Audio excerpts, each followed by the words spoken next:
नमस्कार अकोलेकरांनो, माझ्यावरती जो अन्याय झाला, जो अन्याय केला तो पूर्ण तालुक्याने बघितला. तो अन्याय केला अमोल शिर्के, जो पत्रकार आहे, जो एका नावाला जरी पत्रकार असन तो अकोले तालुक्यातला सगळ्यात मोठा ब्लॅकमेलर आहे. त्यांनी कुणाकुणावरती अन्याय केला यांच्या आपण सर्वांच्या व्हिडिओ घेतो आहे आणि तालुक्यासमोर आणतो आहे. बघा, माझ्यावरती अन्याय झाला, मी सोशल मीडियावरती आलो, त्या व्हिडिओ टाकल्या. तर आता ज्यांच्यावरती अन्याय झाला ते प्रत्येकजण मला संपर्क करत आहे.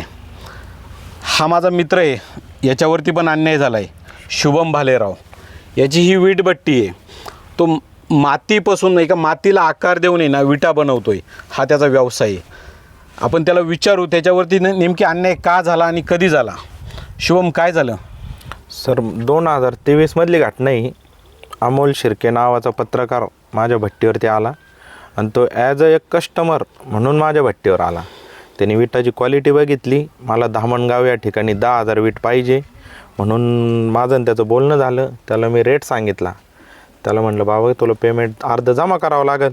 तो म्हणे अर्ध पेमेंट नाही, तुम्हाला संपूर्ण पेमेंट मी गाडी खाली झाल्यावर देईन.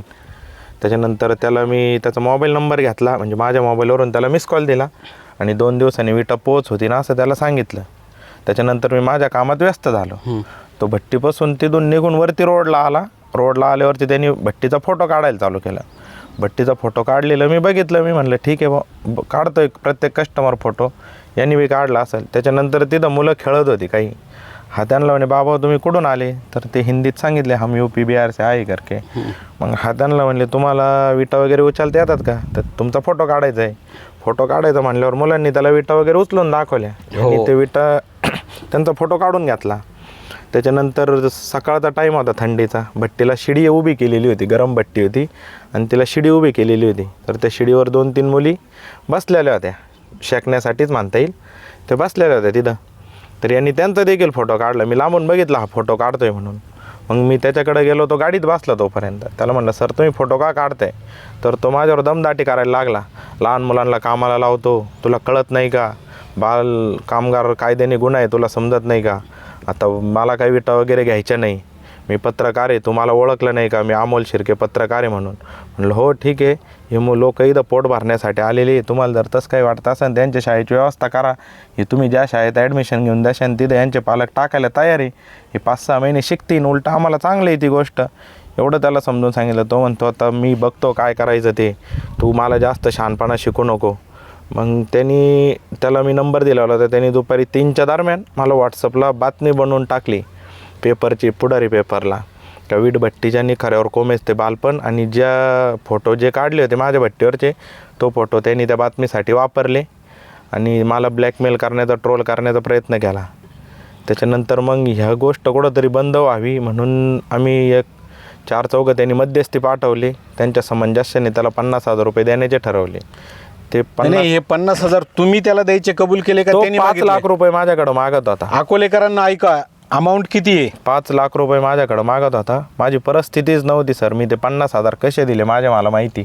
पण तो 50 घेऊन तेवढ्यावर गप नाही बसला. त्याने वेळोवेळी मला असंच ब्लॅकमेल केलं. हे 50,000 पहिले कुठे घेतले? हे 50,000 मी पहिले त्याला अकोल्यात रासने कॉम्प्लेक्समध्ये दिले होते. रासने कॉम्प्लेक्समध्ये साधारण कुठं? कॉम्प्लेक्समध्ये ते वर गुरुदत्त ऑफसेट म्हणून आहे देशमानेंचं. तर तिथं त्यांनी ठेवायला लावले ते. म्हणजे ते देशमानेंना सुद्धा माहीत नाही का बोय काय या पिशवीमध्ये. त्यांनी माणूस पाठवला असेल, तिथून ती पिशवी घेऊन गेला असेल. आणि त्याच्यानंतर परत मी त्याला 50,000 रुपये धामणगाव रोडला आपलं देवीचं मंदिर आहे बाजारतळासमोर, तिथं तो गाडी वळून उभा होता. तिथं 50,000 गाडीत दिले. तो गाडीत नव्हता, दुसरीच दिले. म्हणजे तो तुम्हाला धमकी देऊन पैसे देत होता. धमकी वारंवार. त्यांनी एका सीजनमध्ये माझ्याकडून 1 लाख रुपये त्यांनी घेतले. त्याच्यानंतर आम्हाला वाटलं आता सगळा प्रकार मिटला असेल. त्यांनी परत पुढच्या सीजनला तेच केलं. परत पुढच्या सीजनला त्याने आम्हाला ब्लॅकमेल केलं आणि पैसे मागितले. नाही तर मी बातमी टाकीन, मी व्हिडिओ टाकीन, मग काय होईन ते होईन. मग आम्ही भीतीपोटी त्याला पैसे दिले आणि आमची फसवणूक झाली. आम्हाला कळत होतं सर, पण आमच्याकडे पर्याय नव्हता. म्हणजे तुम्ही ह्या मातीला आकार देऊन ह्या विटा बनवल्या, कष्ट तुम्ही करायचे आणि त्यांनी तुम्हाला बातम्यांच्या स्वरूपात धमक्या द्यायच्या आणि त्या धमक्यांच्या मोबदल्यात त्यांनी तुमच्याकडे पैशाची मागणी करायची. साधारण आजपर्यंत त्यांनी तुमच्याकडून किती पैसे नेले असतील? आजपर्यंत त्याला मी सरासरी सर 2 ते 2.5 लाख रुपयाच्या आसपास त्यांनी पैसे घेतले. अकोलेकरांनो मागितले 5 लाख रुपये, साधारण 2 ते 2.5 लाख रुपये ह्या भालेरावकडून अमोल शिर्केनी नेलेले. अजून पुढं काय झालं? अजून पुढं आता त्याच्यानंतर ते गप्प राहिला, पण त्याच्यामुळं सर पैसे दिल्यानंतर गप्प राहिला. पण त्याच्या बातमीचा इफेक्ट माझ्यावर असा झाला सर, का जे माझे कामगारांचे त्यांनी पैसे घेऊन तुमच्याकडून 2.5 लाख रुपये घेऊन सुद्धा त्यांनी तुमच्या बातम्या लावल्या. ठीक आहे, तुमची चूक होती. बालकामगार समजा त्या कुटुंबातली छोटी मुलं काम करत असतील, मग त्यांनी ती कायद्याची समजा अधिकारी येऊन त्यांनी कारवाई करायला लागत होती ना. हाय ना अधिकारी नेमलेले आहे ना. हो, त्या अधिकाऱ्यांनी तुमच्यावर कारवाई करायला पाहिजे होती, पण हा ब्लॅकमेलिंग करून तुमच्याकडनं 2.5 लाख रुपये नेले. त्याचा परिणाम सर असा झाला का माझे ते कामगार त्या वर्षीचे निघून गेले. हो. आम्ही 8 दिवस त्यांच्याकडून म्हणजे असं लपून छपून त्यांना सांगितलं काही नाही, तुम्ही काम करीत राहा. हो. आम्ही हाय तयार आहे, आम्ही काय होईन ते बघतो, तुम्ही काम करीत राहा. त्यांनी 4-5 दिवस काम केलं सर त्याच्यावर. गुरुवारच्या बाजारला मी त्यांना पैसे दिले, ते लेबर बाजारला गेले, परत आलेच नाही. माझं त्या वर्षी सगळं व्यवसाय बंद राहिला, आर्थिक नुकसान झाली. परिणामी आमच्यावर बँकेचं लोन होतं, आम्हाला जागा विकून ते लोन पूर्ण करावं लागलं. कोणत्या बँकेचं लोन होतं आणि किती लोन होतं?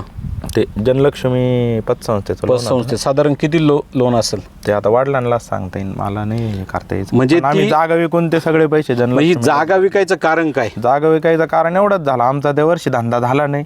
धंदा जर आमचा प्रॉपर झाला असता, आम्ही नाही मुद्दल तर कमीत कमी व्याजापुरतं तरी काम केलं असतं. म्हणजे धंदा न होण्याचं कारण अमोल शिर्के यांनी तुम्हाला ब्लॅकमेल केलं. ते 8-15 दिवस तुमची वीटभट्टी बंद राहिली.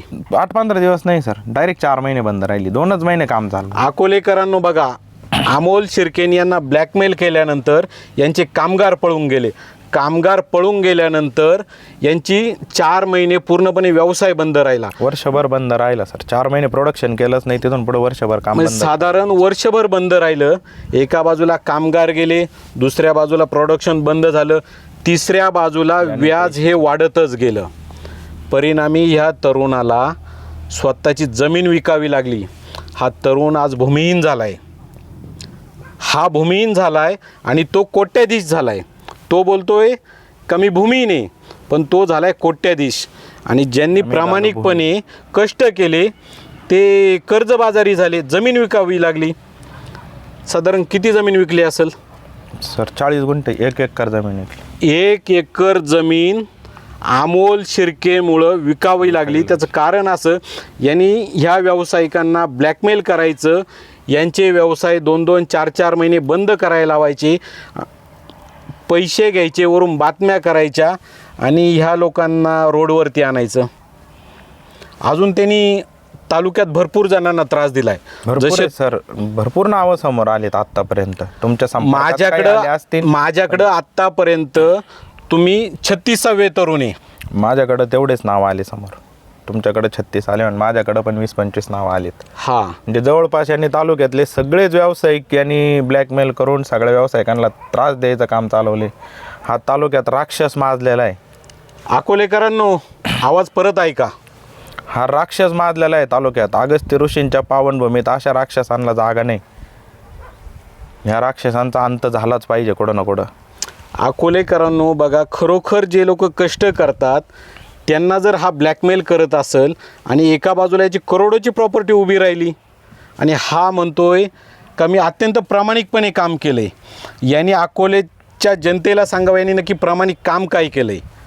हा म्हणतोय का मी सुशिक्षित आहे किंवा अत्यंत चांगलं लिखाण करू शकतो. हा अत्यंत चांगलं काय लिखाण करू शकतो हे आपण पुढच्या काही दिवसात समोर आणणारच आहे. यांनी किती लेख लिहिले आत्तापर्यंत? एकतरी लेख आहे का याचा? पूर्वीचे पत्रकार DK वैद्य सर वगैरे यांनी किती प्रामाणिकपणे काम केले.